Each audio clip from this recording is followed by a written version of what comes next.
सकती है। अच्छा, अब ये थोड़ी सी डॉलर के हवाले से बात हो जाए ना, ये एक बड़ा मसला हमारे लिए बना हुआ है और हर कोई शख्स पे इसकी वजह से जो वो मुतासिर नज़र आ रहा है, जो कि नहीं होना चाहिए। बहरहाल, अब आप क्या समझते हैं, एक ही सवाल हो रहा है कि मज़ीद क्या फर्दर आप देख रहे हैं कि कमी होगी प्राइसेस के अंदर? वो हमारे पास जो चीज़ें हैं ये फंडामेंटल जब हम देखते हैं तो उसमें तो हमें मज़ीद उसमें डिक्लाइन नज़र आता है। लेकिन जैसे आपने अभी बात की थी डोनर एजेंसीज़ की, तो कुछ कंडीशंस ऐसी लगी होती हैं जिसकी वजह से ज़्यादा इसको आप कर डिवैल्यू नहीं नहीं सकते। किया हाँ। जा सकता। और एक समझ लें कि ब्लेसिंग ऐसी ये रही है कि अभी जो पेट्रोलियम जो प्राइसेस इसमें जो एक हाइक आई थी, इजाफा हुआ था, उसमें हम देख रहे हैं कि अब कमी आना शुरू हो गई। तो अब सवाल ये है कि ये जो सबसे बड़ा चैलेंज है कि आवाम को इसका जो अब असरात हैं वो नज़र आएंगे। ये जो आपको आप समझ लें कि जो रिलैक्सेशन मिली है ये पास ऑन करेंगे, कुछ महंगाई में कमी हो सकेगी? क्या राय है, फरमाएं। देखिए यासर साहब, पहले तो ये समझ लें कि अगर हमने अपने आप को अगर तसल्ली देनी है कि ये महंगाई कम हो जाएगी और ये डॉलर कम हो जाएगा, तो ये बिल्कुल जहन से बहुत निकाल खूब, दें, ये हो नहीं सकता। बहुत खूब। हो नहीं सकता। हाँ, हुकूमतें ज़रूर बोलेंगे हम ये कर देंगे, हम वो कर देंगे, कमी भी करेंगे, महंगाई में भी कमी होगी, ज़ाहिर है उनको इस पर वोट मिलते हैं। ऐसा होगा नहीं, हो नहीं सकता। क्योंकि आपको आप डे बाय डे कर्जे तले दबे चले जा रहे हैं। ऐसा ही है। तो आप तो अब जितना लोग कमा कमा के मुल्क की खिदमत करके पैसा देते हैं, तो उसका तो ज़्यादातर हिस्सा तो आपका इंस्टॉलमेंट में चला बिल्कुल जाता है। ऐसा ही है। तो जब आपका इंटरेस्ट में इतना पैसा चला जाएगा, तो फिर उसके बाद आप तरक्की का नहीं सोच सकते। और ये तो फिर आईएमएफ के साथ भी आपकी एक बाइंडिंग है कि आप पहले तो उसका कर्जा उतारें, तो फिर आप अपनी तरफ सोचें कि भाई आप किस बिल्कुल तरह ऐसा करनी ही कर है। सकते हैं। वो हो नहीं सकती। आप पहले तो हम आवाम को ये खुशखबरी दें कि भाई आईएमएफ से हमारी जान छूट गई, आईएमएफ से हमारा कर्जा खत्म हो गया। फिर बिल्कुल। मैं आपको आपकी सारी बात मानूंगा कि हाँ भाई बिल्कुल होगी। वो महंगाई भी कम हो जाएगी, डॉलर भी कम हो जाएगा। तो वो सब चीज़ें बाद में मुमकिन है। अभी भी शायद मैं नहीं समझता कि आवाम को हकीकत बतानी चाहिए। आवाम बहुत बिल्कुल ये मत इंपॉर्टेंट चीज़ है। समझें कि अभी कम महंगाई कम हो जाएगी, डॉलर कम हो जाएगा, नहीं होगा।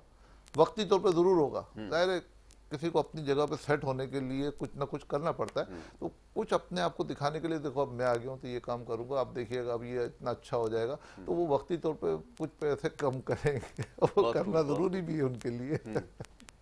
ये आपने ठीक कहा कि ये एक गिमिक सा एक होता है सॉर्ट ऑफ। लेकिन ये कि इसमें मुस्तकिल बुनियादों पर अगर हमें बेहतरी लानी है तो सबसे पहले तो एक निज़ाम जिसको हमने वज़ा किया है, जिसको हम जमहूरियत कहते हैं, इसको सिलसिले को चलना होगा। फिर एक एडमिनिस्ट्रेटर जो हमने बिठाया है। अच्छा, अब होता ये है कि जैसे पिछले होता रहा, अब मैं मिसालें इसलिए देता हूँ कि बड़ी भयानक मिसालें और अभी माजी करीब के अंदर ही ये कुछ हुआ है कि एक शख्स को बारे में पहले आप दावा करते रहे कि जी इसके पास तमाम मसाइल का हल है, 3 महीने 3.5 महीने में आपने उसको फारिग कर दिया, 9 महीने आपने कौम का टाइम ज़ाया कर दिया, फिर उसको आखिर में आपने निकाल दिया नौकरी से।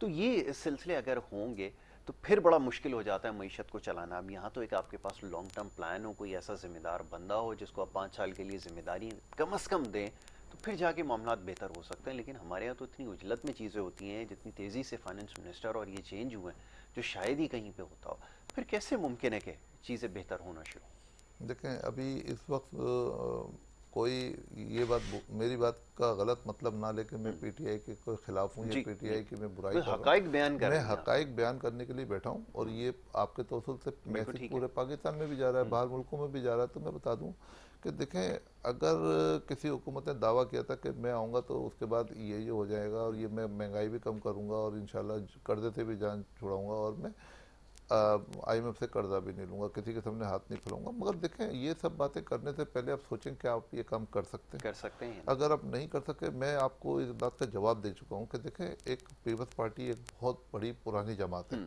उसके फाइनेंस मिनिस्टर जब भी आते थे, उन्होंने काम किया तो उसमें लोग खुशहाल होते थे, निस्बतन खुशहाल होते थे। स्ट्रेटेजी एक ही होती हाँ, थी जी। अच्छा, फिर उसमें ये होता था कि मैं आपको इससे पहले एक प्रोग्राम में बता चुका हूँ कि सिर्फ इनका मुआवजा बता दूं कि आप देखें कि जब जियाउल अपना परवेज मुशर्रफ साहब के बाद जब ये पीपल्स पार्टी की हुकूमत आई तो 53,000 रुपये 52,000 रुपये का एक आदमी एक्स्ट्रा कर्जदार हुआ। जी, जी, 36,000 से 52,000 रुपये। जी, जब नवाज शरीफ की हुकूमत आई तो वो 58,000 रुपये का एक इंसान कर्जदार हुआ। जी।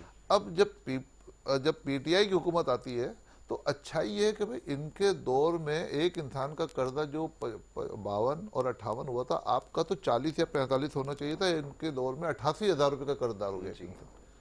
तो ये 88,000 रुपये का जो कर्जदार है, यही इंसान की सिर्फ ये समझ लें कि यहाँ पे सारी चीज़ें वादा हो जाती हैं। बिल्कुल ठीक है। रोशन साहब, बहुत सारी बातें हैं, बहुत सारे सवालात हैं, लेकिन वक्त की कमी जो है वो आड़े आई। लेकिन कोशिश करेंगे जो अगली नशिस्त उसमें रखें, इंशाल्लाह मईशत के इंशाल्लाह हवाले से ज़रूर। और ख़ासतौर पर रियल इस्टेट के हवाले से जो हमारे देखने वाले सवालात भेजते हैं उसके ऊपर प्रोग्राम में गुफ्तगू की जाए। इंशाल्लाह मैं आपका ज़रूर। बड़ा शुक्रगुजार हूँ, मशकूर व ममनून कि आपने प्रोग्राम में वक्त दिया, बड़ी अच्छी गुफ्तगू आपने की है और लोगों के जो सवालात हम तक पहुँचते हैं जी उसके जी। आपने जवाब दिए। तो नाज़रीन, यहाँ पर वक्त हो रहा है एक ब्रेक का। ब्रेक के बाद जो दूसरा सेगमेंट आपकी सेहत के हवाले से वो जारी रहेगा। आप देखते रहिए प्रोग्राम गुड मॉर्निंग कराची।